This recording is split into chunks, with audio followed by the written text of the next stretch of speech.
Good to go. All right, great. Hi, everyone watching at home and everyone who's here watching in person today. This is our NPDL event between the Opinionated Minds, Maine, Southern Maine Women's Reentry Center and Maine Correctional Center Women's Team, who are debating the Suffolk University Rams. I'm Chandler Dugal. I'm the Director of Operations for the National Prison Debate League.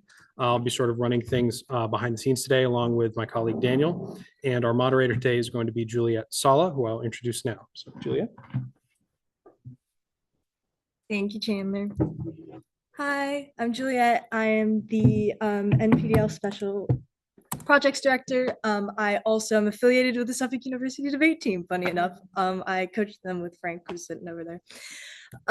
So welcome today, everyone. We got a real special debate lined up for you guys between the Opinionated Minds team and the Suffolk Rams debate team. And so I know y'all are all dying to know what we're debating today, though I have a feeling most of you have an idea. But today's resolution is the United States Supreme Court should overrule Jones v. North Carolina's prisoner labor union to facilitate the formation of incarcerated unions in prisons. Affirming today, we have the Opinionated Minds team, and negating today, we have the Suffolk Rams. We also have three wonderful volunteer judges who are here with us today who will be adjudicating this event. We have Sherry Hall, who is the debate coach at Georgetown and previously served as the Harvard debate coach for many years, including winning the NDT in 1990 and 2016.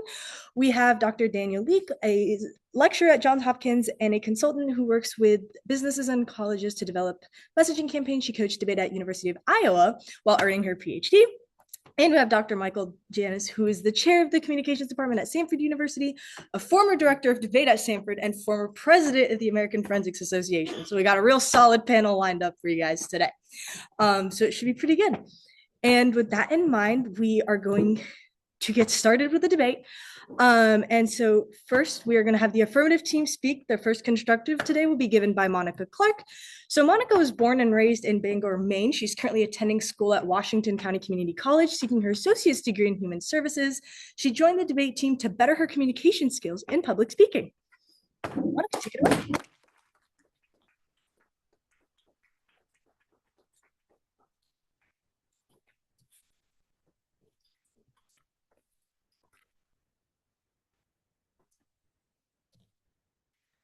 In today's debate, the Opinionated Minds debate team, representing the Maine DOC Women's Center and the Southern Maine Women's Reentry Center, will demonstrate the desirability allowing the formation of unions in correction facilities.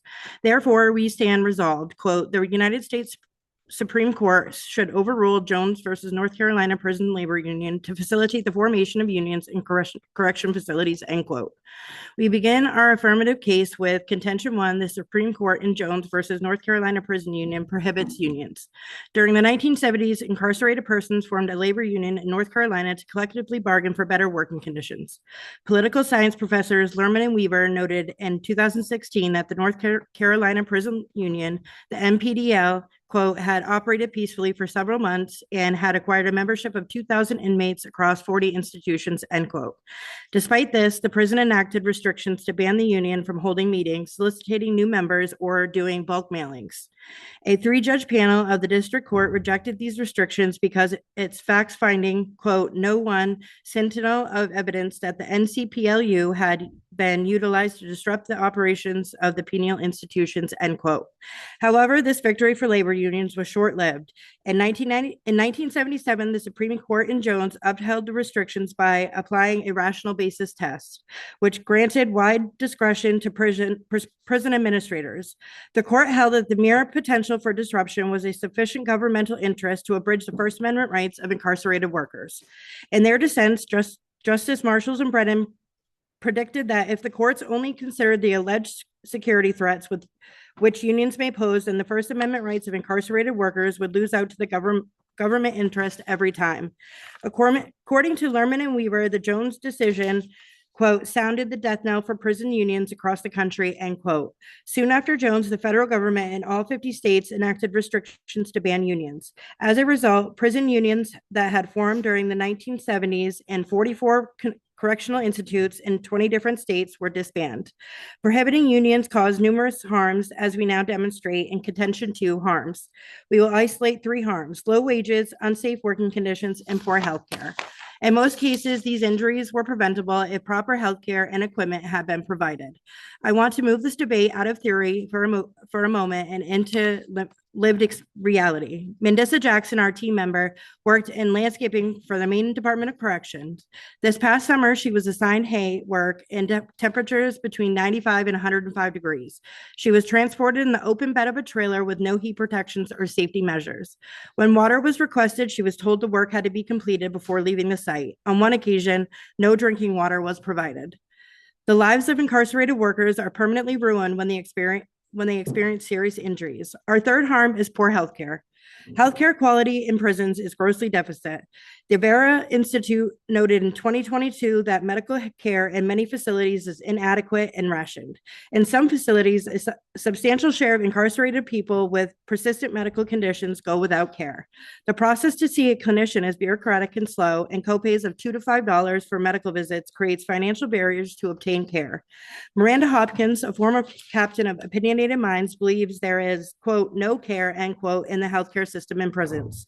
She spent 12 days in an ICU after having OTC heartburn meds withheld that led to a gallbladder rupture, followed by 2 surgeries. According to a 2024 JAMA Healthcare Forum report, studies showed incarcerated people often have morbidity profiles far worse than community peers of the same age, due to limited access, understaffing, and cost barriers that compounded existing health disparities. The solution to alleviate these harms is next demonstrated in Contentions 3, Union Formation Solves. First, unions are not viable until the rational basis standard for Jones is overruled. Therefore, our plan advocates overruling Jones by replacing the rational basis test with intermediate scrutiny standard. Justice Marshall advocated this as a solution in his dissent. When First Amendment rights are at stake, Marshall argued it was unprecedented for the majority in Jones to apply a rational basis standard. In no previous case, Marshall stated, has, quote, the court deferred to the judgment of such officials simply because their judgment was rational, end quote.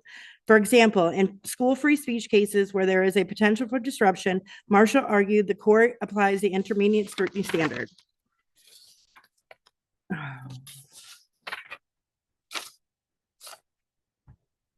Our UCLA law professor, Scott Moss, also advocates for an intermediate scrutiny standard for prison free speech. Unlike the rational basis test, intermediate scrutiny places the burden of proof on the government to justify the speech for restrictive free speech.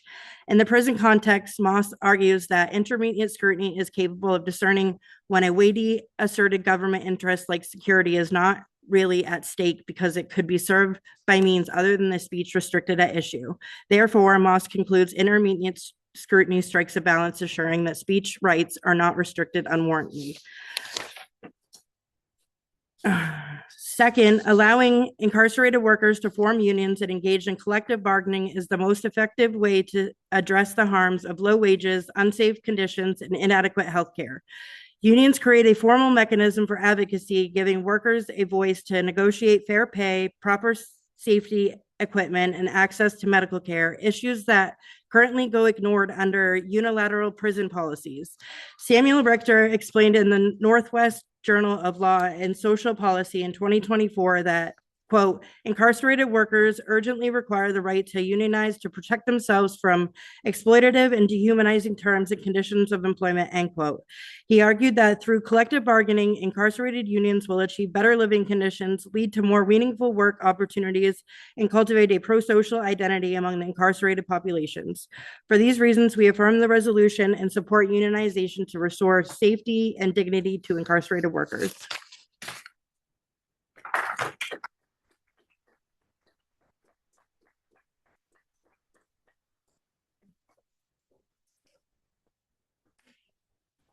Awesome. Thank you so much, Monica.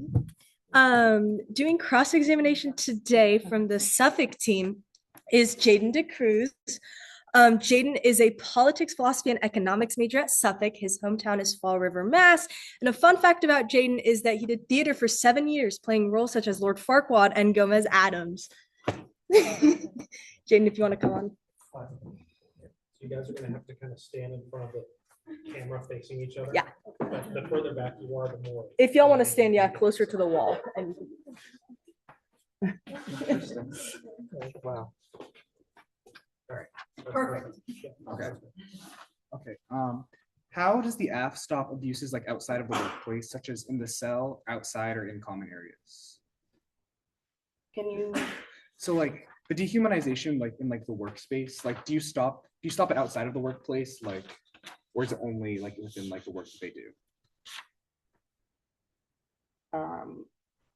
can you rephrase that? I'm sorry. Sorry, no, I'm like wording it weird. So like, you said they face like dehumanization. Do you only like fix it within like work, or is it also like outside of work as well, and like other forms of like the prison system? It, under like intermediate scrutiny, it would be for all of the prison. Okay. How do you ensure that like the unions like function like properly? That would be like I'm sorry, say that again. Like, how do you make sure the unions like function like how they're supposed to? That's why unionization is so they can come together and form together and do collective bargaining. That's what collective bargaining is for. Okay. How will prisoners report incidents to get like judicial review? For judicial review. Yeah, how will like the incidents that happen like within courts like be able to like be taken to the court system? They can file it they can file it themselves. Okay. How do you ensure that like the prison administration like abides by like these new rules? If they don't, then they can file a civil, they can file a lawsuit if they don't follow the rules. Okay.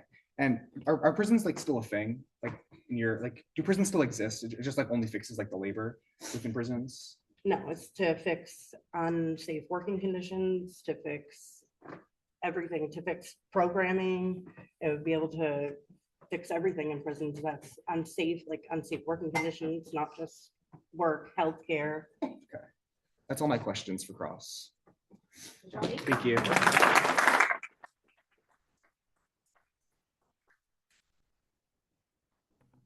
Awesome. Thank you, Monica and Jaden. Okay, next up, we have the first negative constructive speech given by Asher Israel. Asher is a philosophy major at Suffolk. Asher's hometown is Nashville, Tennessee. And a fun fact is that they are a cat lover with 4 cats. Asher, come on up.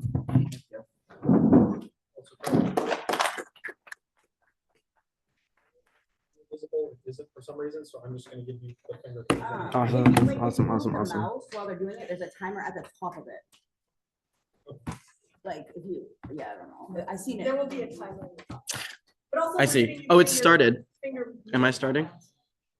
We can restart. No, just making sure you could see it. I'll start on your first audible speech. Thank you. All right. The AF is wrapped up in the logic of progressive counterinsurgency. As a response to the radical energy demonstrated in revolutionary abolitionism, progressive counterinsurgency takes that energy and channels it into reform campaigns, nonprofits, and think tank advocacy. It seems less dangerous than the conservative counterinsurgency, yet shares a commitment to the civilization fantasy that is mutually exclusive with abolition. Rodriguez 22. The progressive counterinsurgency consists of think tanks, academics, elected officials responding to abolitionist mobilizations. There's a coalescence between this bloc and the far right. They will not tolerate revolutionary mobilizations that will destroy infrastructures of power. They argue over the path to a futurity of a global civilization fantasy that abolitionists are interested in disrupting.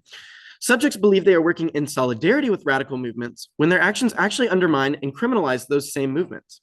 Foundations assimilate abolitionist ideas into management strategies that demobilize abolition by funneling pieces into piecemeal reform. Reformists depict these as reconcilable positions as if they are simply 2 sides and a difference of opinion. They are not. Abolitionists with on-the-ground experience will tell you collaborating with liberal reformists is almost always a massive fucking waste of time.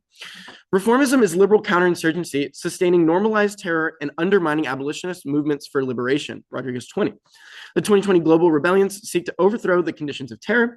Reform obscures and reproduces normalized conditions by deferring and repressing militant confrontation, telling the targets of asymmetrical warfare they must tolerate the intolerable. Reformism is counterinsurgency. It limits the horizon of possibility. Abolitionist analysis creates irreconcilable confrontation with oppressive institutions, and reformism seeks to preserve orders by modifying isolated aspects. This like dogmatic liberal faith must tolerate continued suffering while waiting for the reformist fix. The logic of order amounts to a historical war, but transformation requires upheaval. Whereas reformism is not merely inadequate, it is central to civilization's expansion, sophistication, and deadliness. Proliferating grassroots activity exposed brittle ideological claims of reformism, which wilt in the face of the surging movement. Reform is casualty management. It's against abolitionist futurity. Abolition is an everyday practice. It demystifies reformism's cheap magic and induces an ethical obligation to fight unapologetically. Anything less is a concession to the logics of genocide. The actively mystifies abolitionism as a strategy. Gilmore and Kilgore 19. The question here is, are unions the answer? And the question becomes, do we put resources in improving prison working conditions, or do we fight to get people out of prison? Raising pay rates would increase corrections budgets or lead to a reduction in employment inside prisons. Moreover, unionizing prison workers could create a situation where prison offered economic advantages over the labor market on the street. We need a broader lens. It is not about wages. Prisons squelch the soul and spirit, and strikers and prison workers want a future. They need far more than a union card. They need freedom. The problem is therefore prison and society as a whole. Real freedom means abolition. The alternative is an abolitionist praxis of creative destruction that refuses existing systems of oppression and actively imagines radical new forms of collective power. Rodriguez 19. Abolition is artful disruption of futurity. It's a fundamentally creative force and destruction of oppressive structures. It is imperative to critically study and teach historical moments as revelations of radical possibility that obliterate the permanency of existing systems of state violence. Such creative destruction is a primary pedagogical purpose of abolitionist practice. Abolition is an imaginative and productive concept and entails a radical reconfiguration of the relations of power that does not rely on carcerality. Eliminating carceral state violence is a broader rethinking. This recognition of carcerality articulates a fundamental critique of existing systems of oppression to actively imagine practices of collective power that are liberated from hegemonic paradigms and aren't bound by the logic of carcerality, patriarchy, coloniality, racial capitalism, and heteronormativity. So on the case, we're going to say reformism is bad. Their politics use hope as a correction to fix the messiness of abolition by providing a concrete vision for what the world might look like. That hope is like tear gas from radical militancy. That's Moten and Harney 13. The act of making policy for others is an audition for an economy that rewards those who embrace change, but arrests them in contingency. It is difficult for policy to deny these plans, instilling the value of radical contingency and instructing participation in change from above. After the diagnosis that something is wrong comes the prescription. Policy will help. Policy will discover what is not yet theorized, what is not yet contingent, what is not yet legible, and wants to smash militant preservation with a dream of settled potency. This will say they need hope, they need vision, they need to have their sights lifted above the furtive plans of their despairing lives. But the deputies can bring hope, and hope can lift planners into the light. Whether they lack politics or common sense, hope has arrived.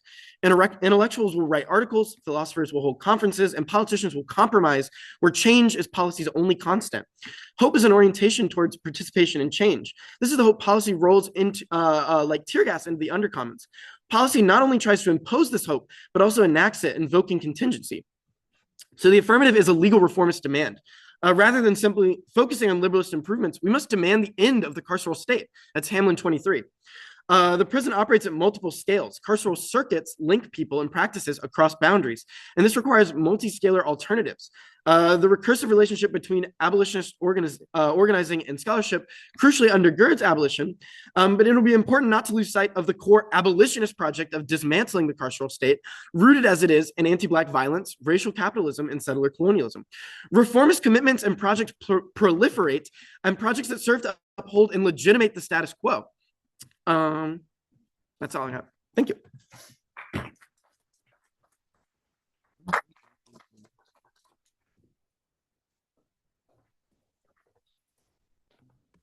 Thank you so much, Asher. Doing cross-examination for the affirmative team, we have Melissa Jackson, who is working towards a degree in business management and is currently residing at the Southern Maine Women's Reentry Center. She's approaching this issue by speaking from lived experience about what it means to work, organize, and seek dignity once someone is incarcerated.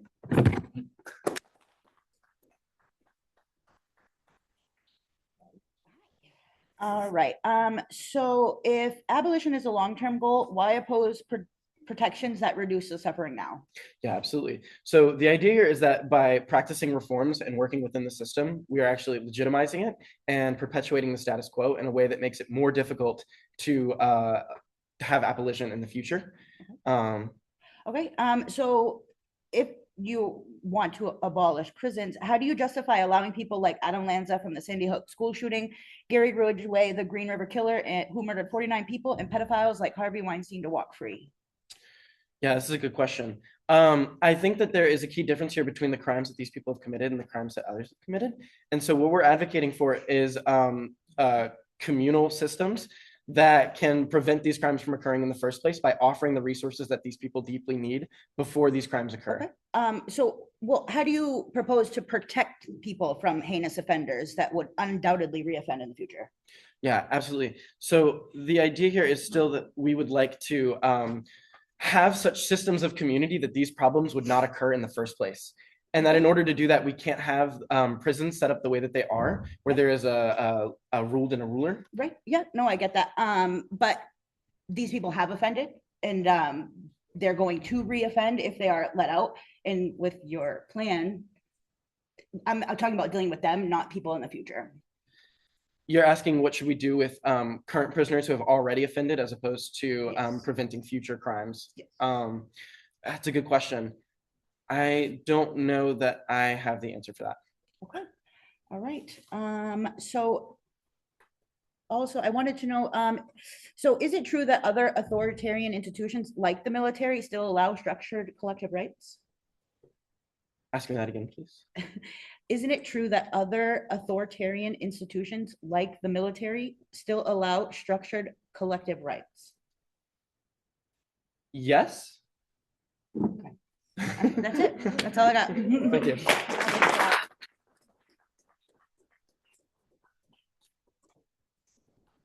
Okay, thank you guys. Next up, we have the first negative rebuttal. Who is going to be given by the Suffolk team, Deanna DeStefano, who is a history major at Suffolk.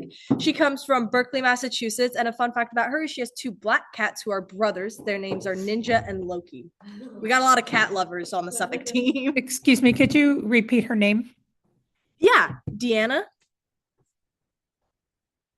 Cool.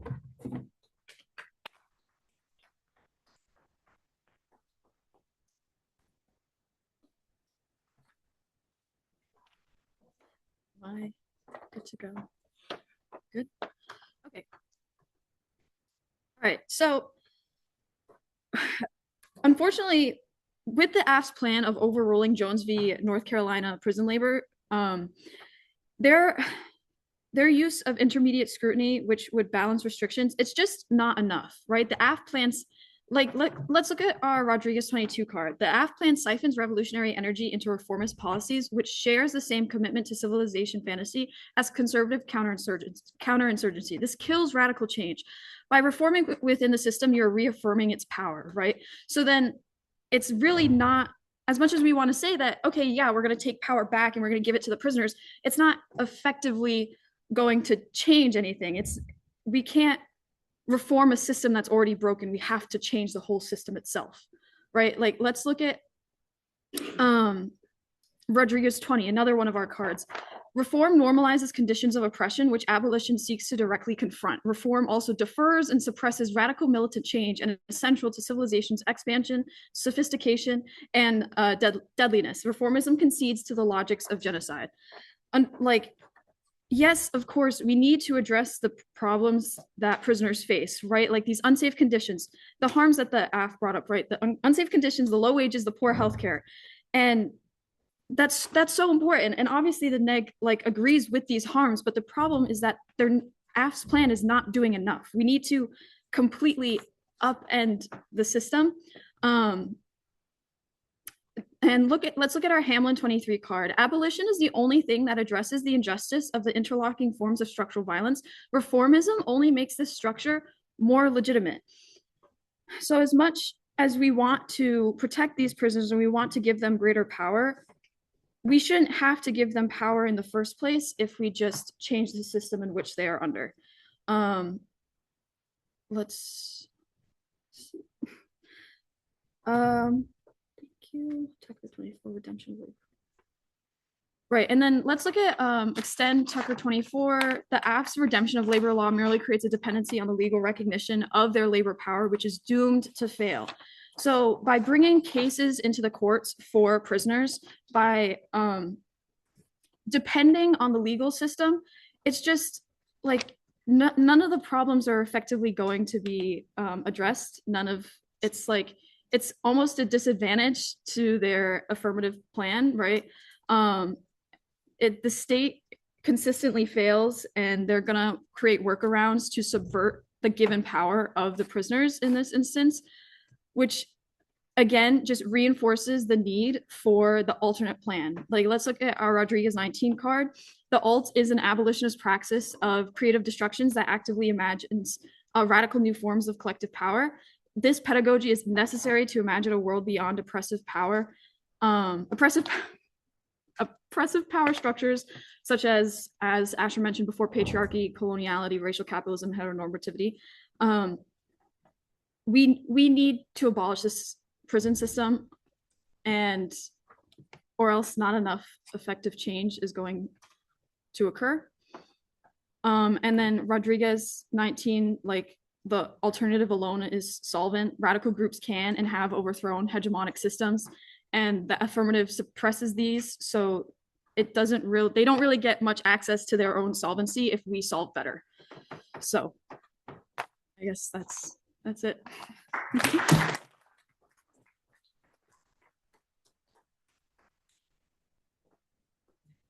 Awesome. Thank you, Deanna.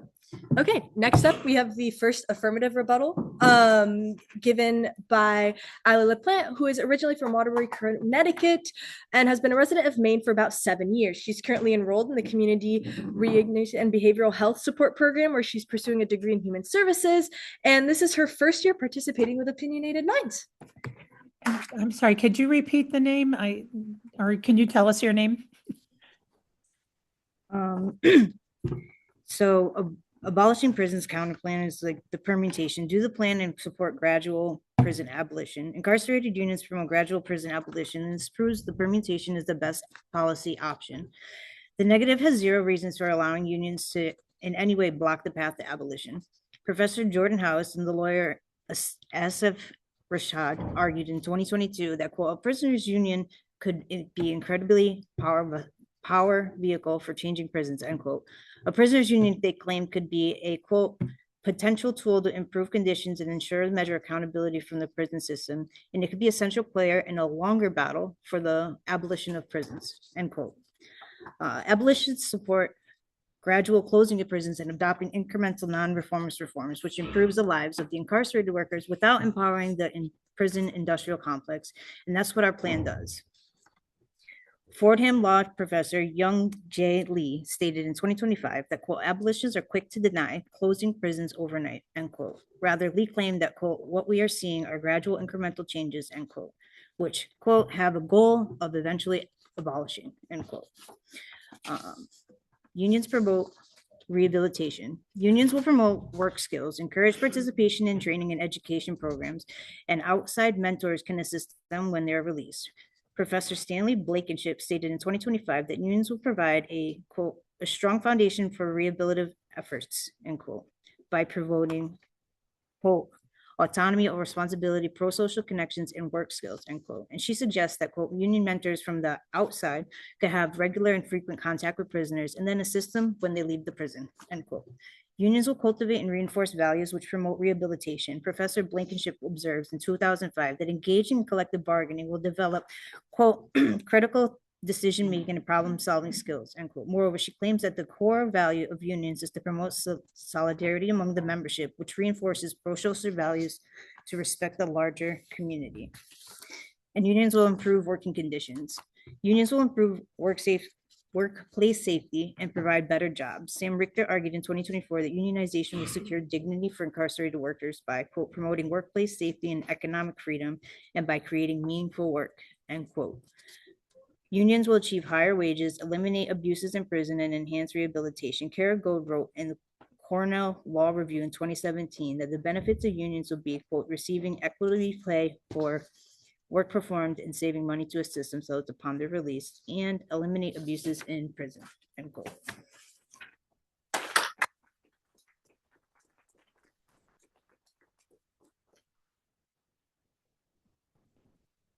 Okay, great job. Next up, we have the the second negative constructive given by the Suffolk team by Jerry Gendel, who is an applied politics major, but graduated from Arlington, Mass. And a fun fact is that Jerry goes on yearly road trip across the U.S. to attend major and minor league baseball games. Jerry, take it away.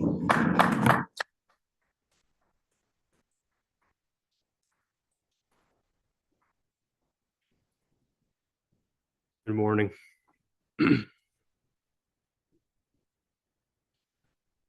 Okay, we're going to extend the abolition K. Liberal and progressive reform efforts function as a form of soft counterinsurgency that absorbs radical abolitionist energy and redirects it into reforms that persevere existing systems of power.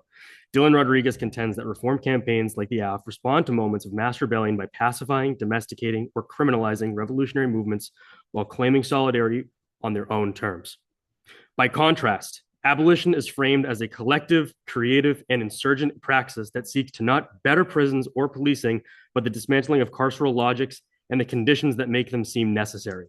Drawing on thinkers like Gilmore, Kilgore, or George Jackson, we conclude the AF is ultimately a policy of containment, while abolition is an everyday practice of building radically different forms of community, power, and futurity. Prefer total abolition of the carceral state. And extend our reformism bad argument from Case. Reformism mystifies abolition by treating systemic violence, as a fixable flaw within institutions rather than a foundational feature of racial capitalism, policing, prisons, and the broader civilization order. Their politics use hope as a correction to fix the messiness of abolition by providing a concrete vision for what the world might look like. All the work that we will do on Case below shows how a system as corrupt as the prison industrial complex cannot be fixed. Oppression and mistreatment of prisoners does not change by giving them labor rights. This is not a mere solvency takeout argument. We think that the affirmative prison reform must be rejected on face for its passive affirmation of the carceral state. In choosing to reform instead of abolish, the affirmative team finds some value in the existing system. We all agree that the system is deeply flawed. The AF seems to think that this can be fixed. Judges, do not be that naive. Prison reform will fail. First is our court clog DA. The courts are managing caseload now, but it's on the brink. This is Tri 24. Judges say they are still managing many of the challenges that they had cited in previous survey. Courts and their workers are enjoying broader engagement with technology solutions, and management tools are seeing more acceptance across the board. Collective bargaining shifts labor disputes into federal state courts, clogging the judiciary with costly lawsuits and overburdening judicial resources. This is Gerstein 23. Workers will still clearly have the right to strike, but the court's decision opens the floodgates for employers to weaponize financially burdensome state court litigation as a persuasive tactic against workers and unions. Glacier filed a tort lawsuit against the unions in Washington State Court for financial damages caused by the strike. Even without employers filing a lawsuit, the threat of litigation is likely to be considered the union's calculations about whether, when, and how to strike. It should be handled by the NLRB, the federal agency with experts in labor relations and charged with enforcing our labor laws. Case turn. Court backlog forces judge to dismiss climate cases, leaving threats unaddressed. This is Carlisle 20. The courts act as a shield against attempts to disregard laws that are on the books. Only 1,100 climate cases have ever been brought in the US, and roughly 50 are pending right now. Continued climate change risks extinction via famine, extreme weather, war, and disease. This is Carrington 22. The risk of global societal collapse or human extinction has been dangerously underexplored. Given the uncertainties in future emissions in the climate system, cataclysmic scenarios cannot be ruled out. There were ample reasons to suspect global heating could result in an apocalyptic disaster. The four horsemen of the climate endgame: famine, extreme weather, war, and disease. Climate change can become catastrophic even at modest levels of warming. Climate change has played a role in every mass extinction event. It has helped fell empires and shape history. Climate change disproportionately impacts those incarcerated. This is Newfield 25. People in prison are disproportionately vulnerable to the impacts of climate change, including extreme heat and worsening natural disasters. Vulnerability stems from the social and structural circumstances. Health of the prison population is significantly worse than the rest of the country. Existing medical conditions worsened by climate change. 1 million people with disabilities are locked up. People with disabilities are more vulnerable to climate change. Over half people in state prisons have reported some mental health condition. Medications prescribed in prisons interfere with temperature regulation, putting people at a higher risk for heat-related illness and death. As record-breaking temperatures become the new normal, 44 states lack requirements for universal air conditioning in their prisons. There is no unified federal plan to provide oversight or relief to people in prison during disaster events. Of 40 states with publicly shared emergency management plans, only 6 include any protocols to keep people in prison safe in the event of a disaster. This is a crackdown case term. 1, prison administrators actively work against union demands. Prison admin is unwilling to cede control of prisoner union demands and shut down collective bargaining due to fears of riots. This is Richter 24. Collective action began as a well-organized strike, political organization, and collective action. Violent skirmishes between prisoners and guards broke out. State police rushed the prison. Previous attempts at achieving board unionization, incarcerated workers, has failed. Prison administrators curtail these organizations' free reign. Prison administrators responded to this violence by tightening their control. Prisoners' unions presented a challenge to the control of the prison administration. Administrators' unwillingness to cede any power, it was non-negotiable. 2, demonstrators get segregated and isolated. O. Carroll 22. Subversive prisoners are deemed non-compliant, sent to segregation units, held in prisoners' isolation, deepening their punitive conditions. Use of segregation violence escalated. Complaints about brutal regimes raised by prisoners, and the prison responded with violence, lockdown, solitary confinement, segregation, and seize tactics. 3, peaceful strikes get purged with violence. This is Blau and Grinberg 16. Inmates stopped working to protest, gave the warden a list of demands. The warden pledged to address some concerns. After inmates dispersed in a peaceful manner, prison guards stormed the jail with guns, tear gas, and pepper spray. They removed 200 protesters to tie them with zip ties. The crackdown was retribution. It was an effective deterrent. 4, the plan is perceived by the public to soften on crime. This case institutions to cut anti-carceral programs, turning the case. Huff 74. Hasty entrance into this inmate unions cause long-term range detriment to inmate body. Public opinion react in a negative way, causing backlash to programs and changes the last few years. It is clearly a positive one. Programs have had a community-oriented focus, attempting to develop alternatives to incarceration, prison population, and decrease significantly. Security and custody needs the institutions to control formation of inmate unions. And 5, correctional staff and administrators will refuse to recognize unions and will circumvent the plan. This is Huff 74. Directors of Corrections Department oppose the formation of inmate unions following strikes. Under no circumstances will I recognize their so-called union. Ohio's administrators reacted in the same manner, where the first 40 inmates to join the union were transferred to other institutions all over the state. Leaders undergone several were placed in administrative isolation. The boycott violated the superintendent's policy. To prohibit prisoner union, it is clear the parallels between reaction of correction officials and administrators to prisoners' unions. When asked, would you oppose the formation of inmate unions to bargain concerning work conditions? 20 said yes, only 3 said no. Thank you very much.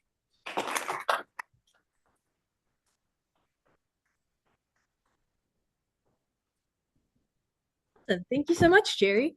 Next up, we have the second affirmative constructive given by Opinionated Minds. Sharon Kennedy will be giving this speech. She was born and raised in New York. Now in her 3rd year on the Opinionated Minds team, she describes the experience as an incredible journey filled with both challenges and achievements. Sharon is a current junior at the University of Maine at Augusta, pursuing a bachelor's degree in mental health and human services with a minor in advocacy. She's grateful for her supportive friends and family who are proud of the person she has become. Sharon, take it away.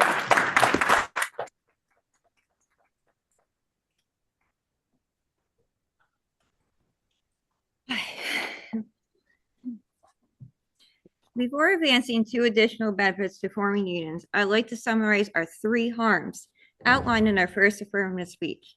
Allowing unions in prisons will be beneficial in 3 ways. Via collective bargaining, incarcerated workers will be able to obtain fairer wages, safer work conditions, and improved health care. While these benefits are alone significant to justify allowing unions, there are 2 additional advantages that I'll advance in this speech. First, the formation of unions will reduce the risk of prison violence and riots. There is overwhelming evidence that prison violence is a significant problem. The latest Bureau of Justice found that 4% of incarcerated people were sexually abused during 2023. During that same year, a Marshall Project study identified more than 400 homicides among incarcerated people. A prison policy innovative study done in 2021 found that rate of homicides in state prisons is 2.5 times greater than among the general population. A 2025 study in the Journal of Trauma and Abuse reported an average of 4.5 officer fatalities per year in U.S. prisons.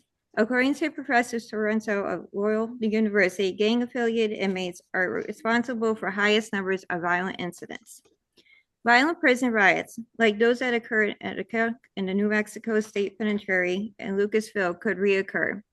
Mike Cantrell, a retired federal bureau of prison chief of Emergency Preparedness warned in 2025 that the conditions that sparked these deadly riots still plague many prisons.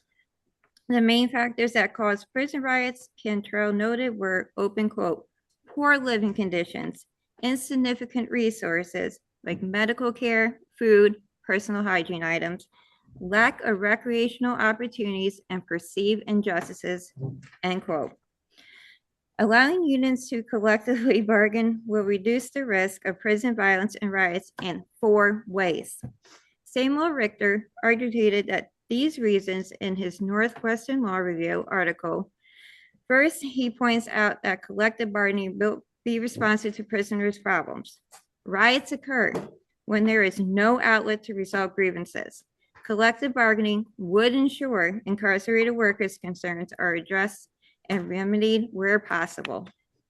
And second, Richter argues that collective bargaining provides incarcerated workers with a method of nonviolent conflict mediation. Collective bargaining allows prisoners and guards alike to mediate their tensions, alleviating the need to violently change one another. Third, Richter argues that collective bargaining allows incarcerated workers to maintain control over the negotiation process. Grievances procedures will not be controlled by the very people accused of abuses. A union would ensure the responsibility of prison advocacy is not abducted to third-party professionals. Fourth, Richter explains that union solidarity will alleviate the reproduction of racial tensions. By rotating representatives for the union leadership positions, unions can, open quote, reduce the potential for creations of fiefdoms and envy or resentment of those inmates in these positions, end quote. This will reduce the amount of gang violence. There is empirical evidence to support these 4 claims. An empirical study conducted by political science professor Lerman and Weaver confirms the benefits to unions reducing violence. Examining all of the data, Lerman and Weaver found, open quote, no statistically significant association between physical confrontation and participation in inmate councils, unions, or personal counseling groups, end quote. They concluded that they found, open quote, no compelling empirical evidence to support the argument in Jones versus North Carolina, end quote. They further noted that, open quote, where relation does appear, it seems to point to a potentially positive role of inmate advisory councils. As the proportion of inmates participating in advisory councils increases, prison violence appears to be less of a concern, end quote. A second advantage to overruling Jones is to promote oversight and transparency over prison operations. The radical basis test of Jones can find that hands-off policy whereby the judiciary provided virtual unlimited discretion to prison administrators. Yale professor Robert Ferguson explains that logic of Jones, open quote, specifies that the view of prison authority will conquer the right of everyone under penal sway and that these views will win out against facts in the record of cases, end quote. When prison officials are not held accountable for their actions, the potential for abuse of power becomes very real. University of Denver law professor Nicole Godfrey warned in 2020 that the deference afforded to prison officials by the Jones decision, open quote, erected the check on institutional tyranny created by the threat of judicial review, end quote. This will lead, she concludes, to, open quote, barbarism and squalor in many prisons, end quote. By replacing the rational basis test with an intermediate scrutiny standard, the affirmative plan restores just judicial oversight. In court oversight of First Amendment rights is vital to correcting for biases and excess of power by prison administrators. Professor Godfrey argued that in 2020 that, open quote, because prison systems can and do promote policies mean to enrich biases and prison systems rarely have the capacity to self-regulate. It is incumbent upon the federal courts to protect prisoners' rights to criticize the prison system and to bring light to unlawful and humane conditions, end quote.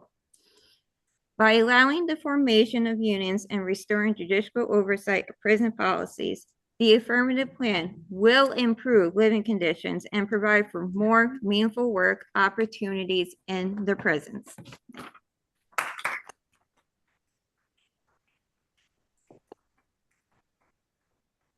Awesome job. Okay, next up, we have the second affirmative rebuttal given by Abigail Hafford. Abigail grew up in Allagash, Maine. She's currently working towards a college degree in psychology and is taking part in debate for the unique experience and opportunity that it provides.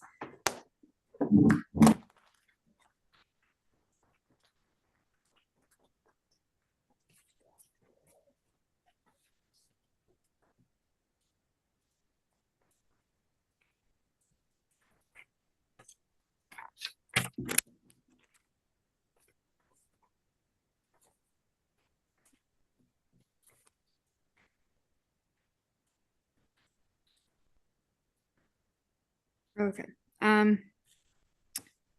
For a court clog, the risk of this disadvantage is zero. The impacts are not linear, and future court litigation is inevitable. The courts are already clogged. Supreme Court's term ended with an explosive slate of decisions that virtually guarantee significant practical consequences, substantially impact the nation's judiciary. Already overtaxed and plagued by delays, faces an unavoidable deluge of litigation in areas requiring subject matter expertise with no increase in capacity or resources. Article 3 courts will almost certainly be overwhelmed by the influx of cases stemming from the Supreme Court's administrative law decisions this term. A major part of the problem is a shortage of judges. Congress has failed to pass any comprehensive legislation addressing the capacity of our federal district courts since 1990. Since 2003, no new judgeships in federal courts district have been appointed.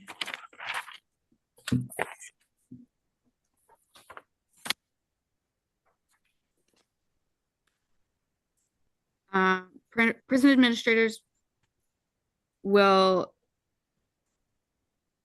not be able to obstruct the formation of unions. The negatives, evidence and arguments do not apply. They assume the status quo where it is legal for prison administrators to obstruct unions. Early 70s failure of unionization is not relevant to the affirmative. The affirmative plan has the Supreme Court uphold the right for unions to form and organize that never existed in the 70s. Fear of strikes will not be a concern as ability to strike will be outlawed. GOAD 2017 quote says, quote, the unique context of incarceration may call for some limitations on the unions that form within.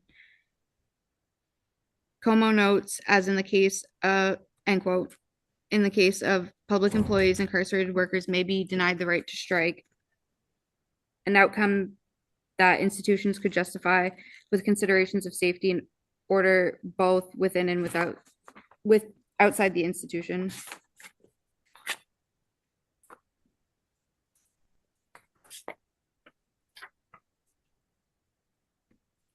No solvency. The National Labor Relations Act applies only to the private sector workers, which excludes the vast majority of incarcerated workers. Sam Richter noted that in 2024, quote, the vast majority of incarcerated workers will not qualify as employees under the NLRA, since most are employed directly by their prison facilities or another state entity. Kara Goad, writing in the Cornell Law Review in 2017, pointed out that given the Jones decision, quote, prisons would likely would put similar restrictions in place if incarcerated worker unions began to form after a NLRD board decision finding that these workers are employees under the Act.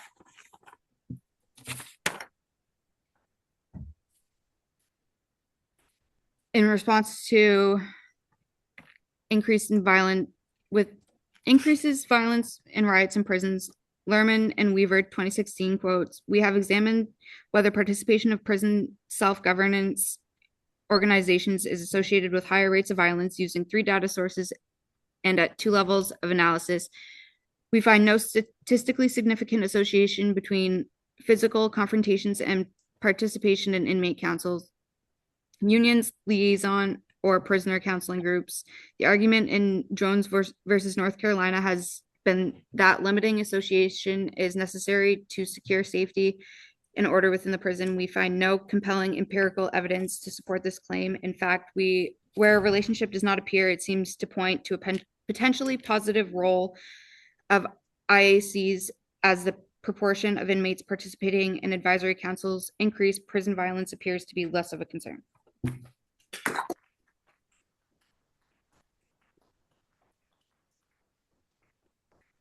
Awesome. Thank you so much. Okay, and now giving the second negative rebuttal, we have Peter Zakhanov, who is a history and math major. His hometown is Seattle, Washington. And a fun fact about Peter is that he loves rollerblading, which he's been doing a lot recently, and he enjoys collecting and painting minifigures. Peter, take it away.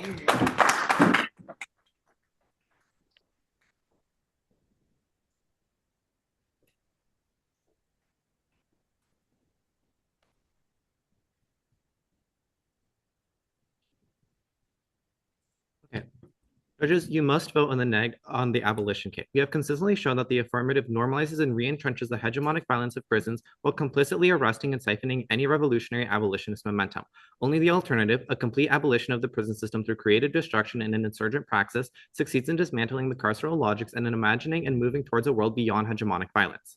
The ASP plan is a Trojan horse in the shape of a reform for the progressive counterinsurgency that normalizes conditions of oppression and actively defers and represses militant confrontation. The ASP reform demobilizes the radical movements and siphons radical energy from revolutionary abolitionist movements by promising relief from the state that can never come. Dylan Rodriguez contends that the progressive counterinsurgency coalesces together with center-right and far-right counterinsurgencies to squash revolutionary action and reaffirm the status quo and hegemonic structures of power. All work together against an abolitionist revolutionary movement that threatens to undermine the power structure and the civilization fantasy. Reform, at its best, is a form of casualty suppression that undermines revolutionary change and functions as a sustained mechanism by which the state expands and entrenches its hegemonic structures. Unions are not a viable competition to our alt. As our Gilmore and Kilgore 19 card describes, prisons fundamentally squelch the soul and spirit of the incarcerated, which only freedom, not a union card, can fix. The decision to create collective bargaining rights inevitably trades off with an abolitionist praxis. The abolitionist praxis of creative destructions, as Rodriguez describes, is the only alternative. The F accepts and recognizes hegemonic violence as an inevitability. The alt is the only option which actively imagines and works towards new forms of collective power and a world beyond hegemonic violence. The alt solves by eliminating the hegemonic power structures of prisons, which produces a systemic othering of incarcerated people and reproduces the system's economic violence. This solves for their, the abolition of prisons would solve for their healthcare, and the systematic abuses that prisoners face in prisons, as they went in depth in their last two speeches. This pedagogy is necessary if we are ever going to be free from the hegemonic structures of carcerality, patriarchy, coloniality, racial capitalism, and heteronormativity. Again, unions cannot succeed to this end. Next, no perm. As we have shown, the reform of collective bargaining rights can only arrest the development of revolutionary abolitionist reform, which is movement, which is needed to envision a future without hegemonic power structures such as the prison industrial complex, and they re-entrench and normalize the system rather than actively fighting against it. This means that they cannot perm do one or perm do both because they actively harm the development of the abolitionist movement. They have a card, which is their house card, that unions are essential in a longer battle for abolitionism, but we have like a lot of cards that detail in depth how they like actively, well, passively and are complicitly working for the system. And so I think you should prefer our evidence for it because we have gone more in depth, we have extended it throughout more of the debate, and we have more breadth of evidence. On to case, their main impacts are solving of the poor working conditions, healthcare, poor wages, violence between incarcerated people and prison gangs, and abuse by administrators.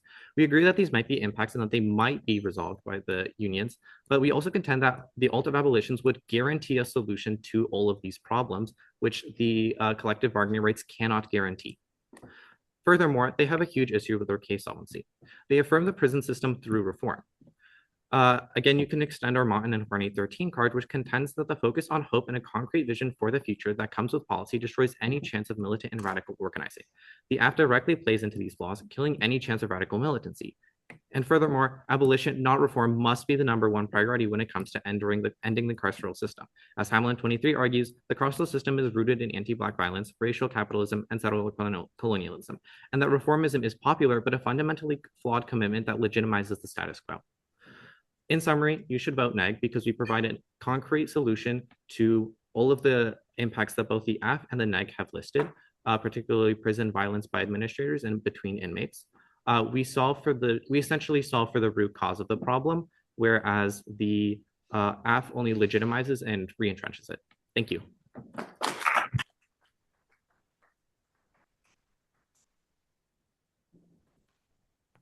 Thank you, Peter. Giving the affirmative closing is going to be Mandisa, who I already introduced, but you got this.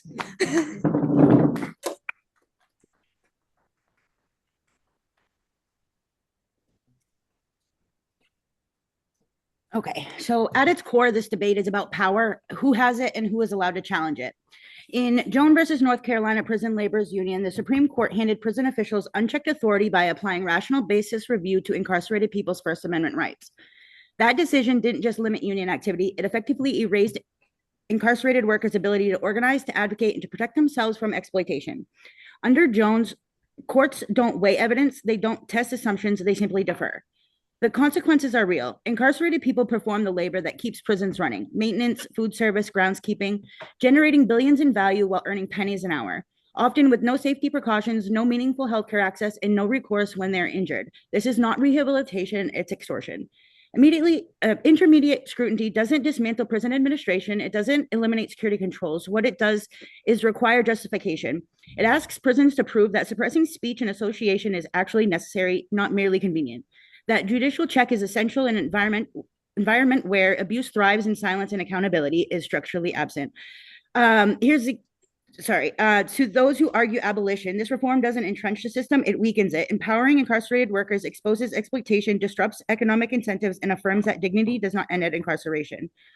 Intermediate scrutiny restores balance, it restores accountability, and most importantly, it restores fundamental rights, constitutional rights that don't disappear at the prison gate. And for those reasons, we strongly affirm.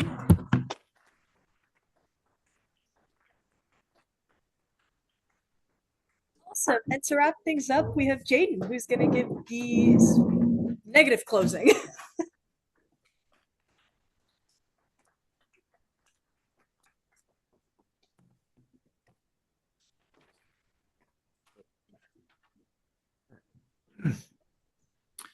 Judge, this is a very easy negative ballot on presumption or on the R alternative on the K. We have proven that the AF is a soft counterinsurgency that maintains the power of the systems of power through minimal reform and makes the lives of prisoners net worse through crackdowns and anti-carceral programs that completely turn case.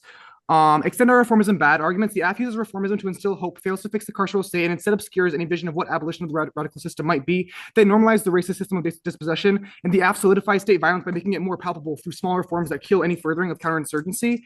And the AF does nothing to challenge the levers of power. The prison administrator is unwilling to concede control. The AF makes lives net worse because it causes violent crackdowns to break up any type of unionization. The administrators still have solitary confinement and transfers at their disposal to break up any types of unionization efforts.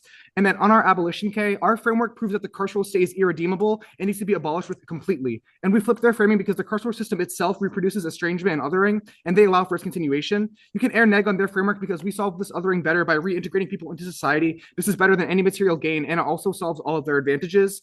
The AF responds to radical energy and channels it into reform campaigns and nonprofits when instead it should be used for abolishment of prisons entirely. Their reforms just sustain the system and undermine any movements towards liberation. The alternative is an abolitionist praxis of creative destruction that refuses existing systems of power while actively imagining new forms of collective organization. And then on the perm, they completely destroy any type of abolitionism by subduing society into accepting the carceral state. They funnel any types of abolitionist practice into progressive reforms to fix. Yeah, you can vote neg because we have proven that they're going to make the lives of prisoners net worse. And instead of trying to make the system better, we should just do away with it entirely because it is harmful.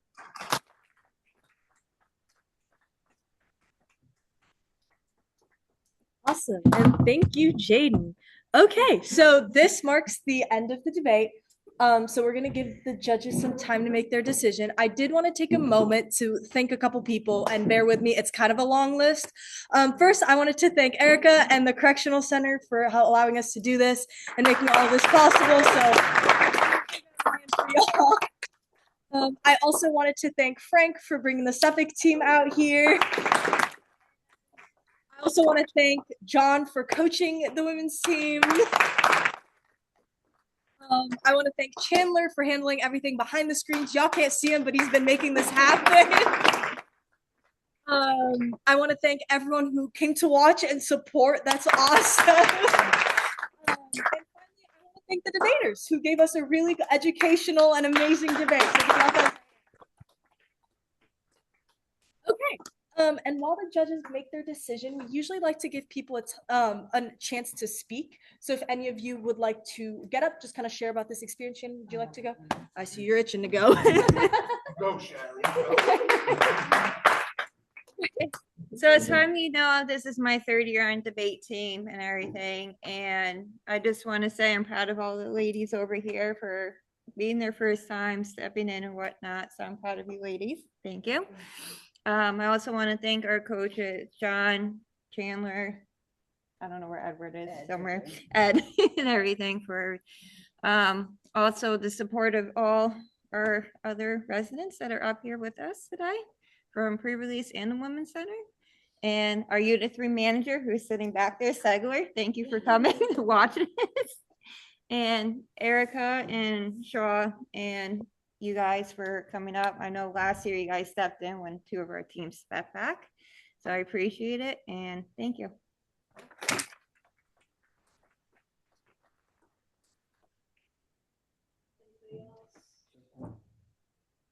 on, one of y'all, make me proud.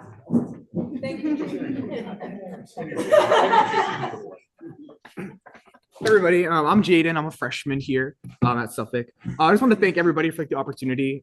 This is a very enriching experience. I know with the debate topic this year, obviously being collective bargaining rights, we all our popular app is prison labor and talking about prison labor, and it's really been very energizing and very what's the word, educational, being able to come here and actually hear from the perspectives of people that live it every single day.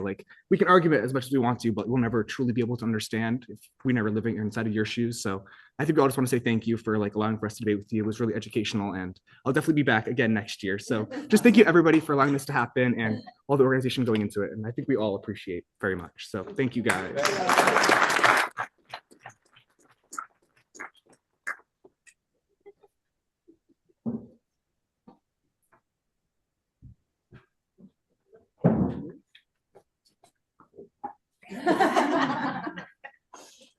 All right, so I think that the judges are still deliberating, and when y'all are done, someone just wave at the camera so I can know to unmute you on our end.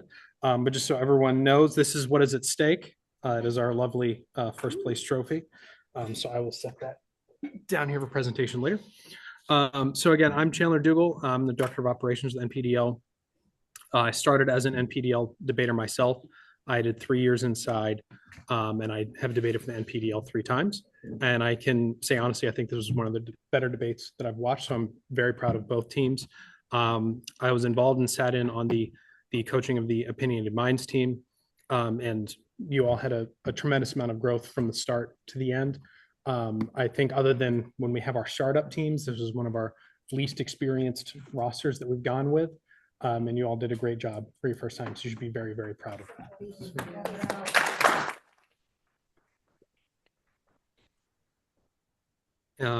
And it's been said before, but I do want to thank MDOC for these opportunities. When this all first started a few years ago, it was revolutionary. It was a new thing that no one had ever really thought possible.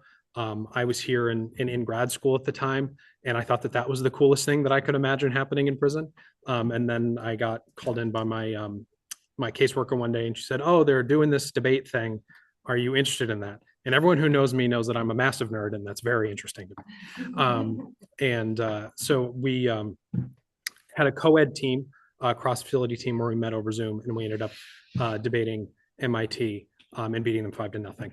And it was a really tremendous step by Maine DOC, and I want to make sure that's highlighted because this isn't the norm. We now have many partners across the country and even internationally. We have a Finnish team now, and our teams in Ohio, Connecticut, and everywhere else. Shout out to those facilities and those departments of corrections too, because it's way easier and way safer, frankly, for state agencies to say no to things like this. But we can see here today the power of what happens when they say yes and when they allow events like this to go on and to really showcase all of the brain power and the human talent that is, although it's physically restrained, it isn't intellectually or emotionally restrained. And so I think that, again, we should give credit to everyone, but particularly the team here on both sides, and even Suffolk for coming here, because there are a lot of people, when we've had teams in the past who initially have agreed to debate with us, and then either at the last minute or sometimes with at least a little bit of notice, tell us, oh, actually, never mind, we don't want to go into a prison. And I don't want to speak for you all, but having lived here myself, I think it's pretty safe. I think everyone's okay. And I think that we had a really wonderful thing here today. So yeah, thank you again, everyone, for being here. Our judges, are we still deliberating or are we all set? 1 minute. Okay. Would anyone else like to speak? Did a great job. Oh, thanks. Yeah. I'm trying to eyeball people. Chandler, I wanted to congratulate the team on working for weeks on this. It was really good. And thank you for Suffolk for coming out to debate. So I'm Erica Grover, the education coordinator at the Reentry Center, and Peter Savidio is my counterpart up here at the Women's Center. So together we combined forces a little bit this year and created another women's services team. So like everybody else has said, you guys have worked really hard. I haven't been there for every meeting, but I know that it can be extremely intimidating the first time you meet your coach, who's just sounds like he's rambling on some very passionate topics. So I appreciate you guys sticking in there and really, giving it your all. Like, you guys did great. And then, of course, thank you for being willing to participate and come in and just kind of give us a taste of an in-person debate. We've done these virtually in the past, and there's something to be said about human connection. And that's really what this is, I think, like ultimately in the end. So anyway, that is all. Thank you. All right, we have a decision.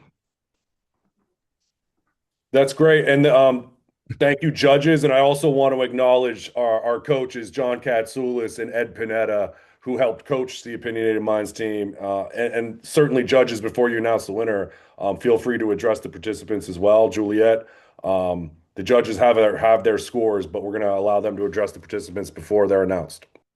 Okay. Well, there are 3 judges, and the judges scored as following.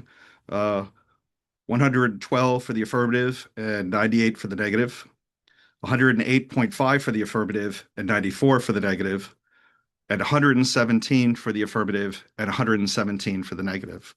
The winner is the affirmative. Southern Maine. Thank you, judges. So the ladies from Opinionated Minds are victorious on the scorecards. They're receiving their trophy now. We want to really thank all of you for your hard work. Do any of you guys want to say anything? And also, certainly want you guys to acknowledge what this means to you and your experience, and anything that your amazing new friends from Suffolk would like to share about this experience as well, because this is a really cool moment seeing you all on screen holding that trophy right now. And a lot of people would like to know how that feels back home. Okay. Y'all can speak. Go ahead. Anybody? No, I mean, I think it's awesome. It's And amazing. yeah, we really Yeah. put our hard work into it and worked well as a team, and yeah, it feels great. Some good bragging rights. Yeah. Yeah, definitely good bragging rights. Well, while you ladies are at the lectern with your well-earned trophy, I know that your coaches are both present. I don't know if you got to hear Ed. Ed is here on the screen, and he had some comments he wanted to address. And certainly John Katsoulis of Boston College, your other co-coach. I know he's in the house. He's not, maybe he doesn't want to speak, but definitely want to acknowledge their teamwork with you guys and building this amazing team you have. So Ed or John, do you guys want to address the team? Yeah, come on, John.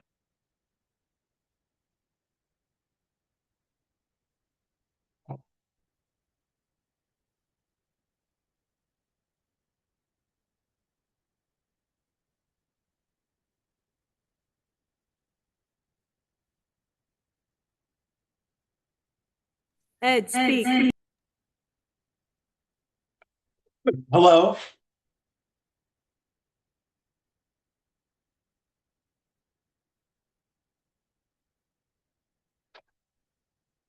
Congratulations to everybody on today's debate.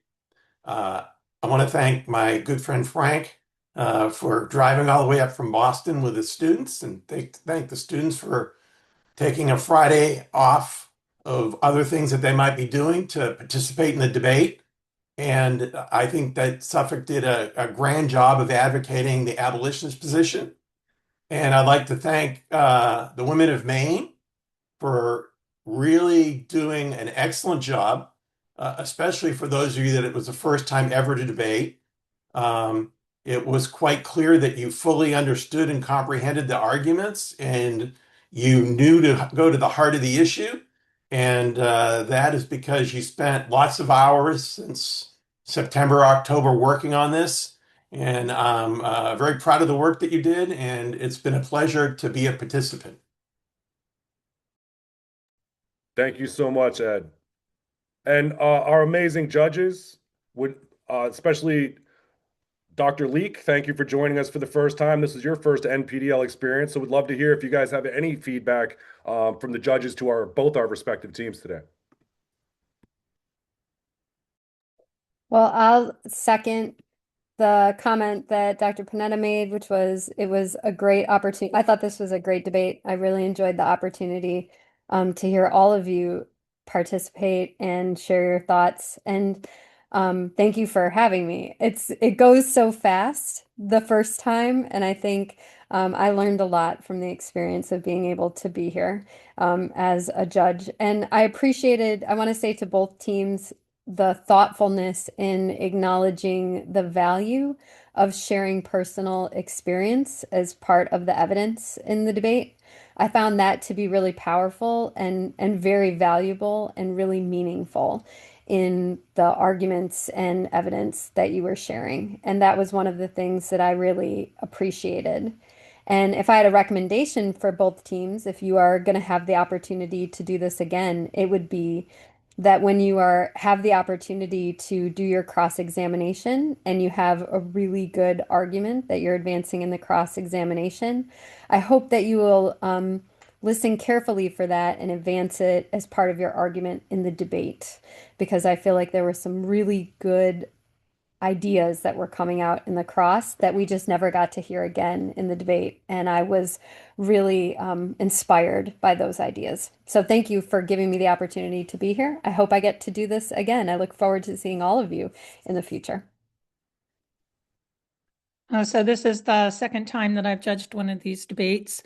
And I like all kinds of debate, and anytime we can move debate into any new group or any new area, I consider that to be a victory for our civil discourse and our democracy.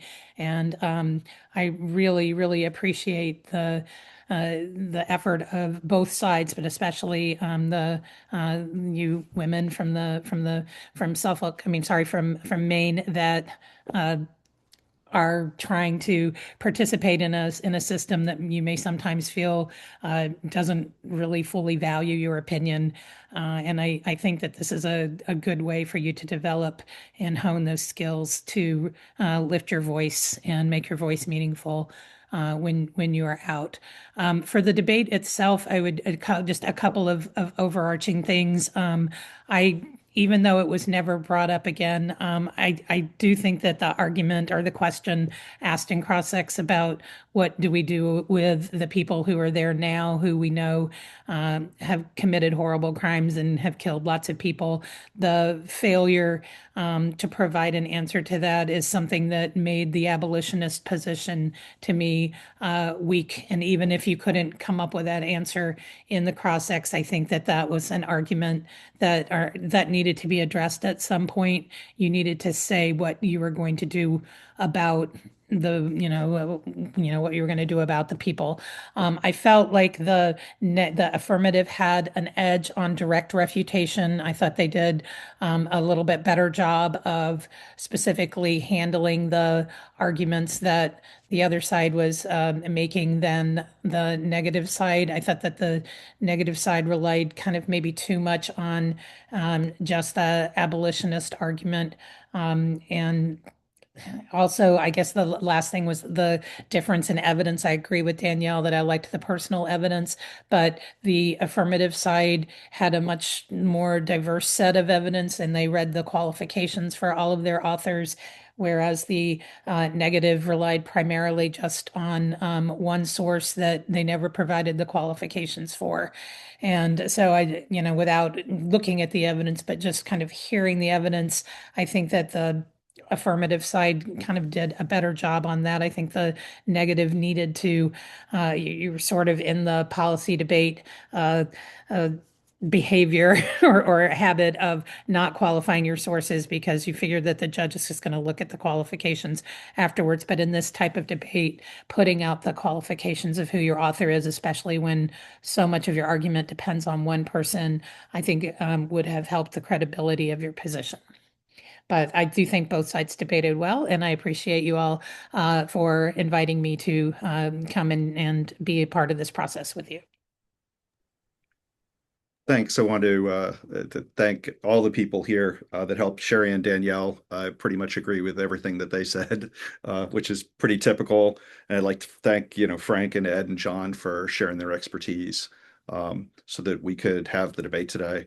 And I'm especially thankful that this is the first debate I've seen where both teams were in the same time zone and spoke the same language. Which makes things way smoother and faster than they are, when one team's speaking Finnish and the other is in California. Which was sort of a challenge of an earlier one. I agree with all of the stuff that was said before, more or less. The abolitionist position would help if it had some solvency. We're on the edge of abolition, or that this is a realistic thing, because otherwise the arguments that the prisoners are suffering out in the summer in the field in the heat without water seems like a pretty compelling sort of argument. Like Sherry, I wish the argument about what you do with the worst of the worst in an abolitionist, the argument in the cross-ex was like, well, we would never have the worst of the worst if it wasn't for the prisons, doesn't seem especially compelling. And then the last part is, it would be nice to see kind of like how some arguments articulate with one another, because there's, on the one hand, an abolitionist position, and then there's all of Jerry's positions, which is that the prisons actively, through a variety of mechanisms, would resist all attempts at change, and how that doesn't sort of take out the solvency for the alternative. I enjoyed the debate. Congratulations to the women from Southern Maine, and I hope I'll get to see another one. Thank you so much, Michael. I would like to also really especially thank Juliet Sala, Chandler Dougal from NPDL, Clarence Williams, our whole team. We couldn't all be on site today, but we're like, that's what teamwork's about, is making amazing experiences like this happen. And we can't do that without everybody who's on this call and in that room right now with you. Suffolk University has been such a great partner to us overall. And Frank Irizarry is not only a coach of Suffolk's team and their director, but he's a former NPDL Coach of the Year. He's coached multiple NPDL teams. He's currently coaching one of our Connecticut-based teams at Cheshire Correctional Facility. So we'll have a lot more NPDL events coming up, and a lot more to stay tuned to, because we're just now starting some events this spring season. So we really just want to, again, continue to provide opportunities to decarcerate minds, and that's what this is in motion. It's people coming together to break down barriers, and there's too many between our humanity these days. I think we can all see that from our exhausting daily news feeds. So at least NPDL is still trying to keep, as Sherry put it, good civic discourse alive and well. Asher, I especially love some of your arguments. It's tough to be in this position and just be objective, but I love the debate. And I really respect all of you for, again, being such great social ambassadors, because, for those of you who are incarcerated, it might not always feel like it, but you're certainly, a lot of people care about what's going on and what's happening for you. So I just really want to, again, acknowledge that, NPDL is all about the people, and we're going to continue to do that and expand opportunities for you all to have more really special moments like this. So thank you all for believing in our programming and continuing to support and participate in our programming. And stay tuned to NPDL. Check out our social media for event updates and our website, okay? Because we have a lot more events coming up. We really hope you'll continue to support our teams. And Suffolk, Opinionated Minds, again, not just a great intellectual battle, but I think one of the things I love about doing this for so long is seeing, again, that social capital being shared and built and really invested in. And I think that's the beautiful takeaway. There's no losers here today and from any of our debates. And, when this gets up on the YouTube channel, you're going to inspire a lot more people to get involved. So thank you all. Frank, do you have anything you'd like to say to close us out, sir?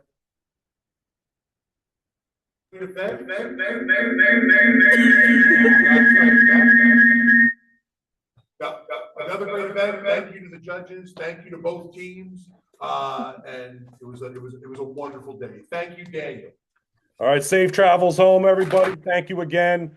Appreciate all your efforts. Get home safely, and we'll see you next time.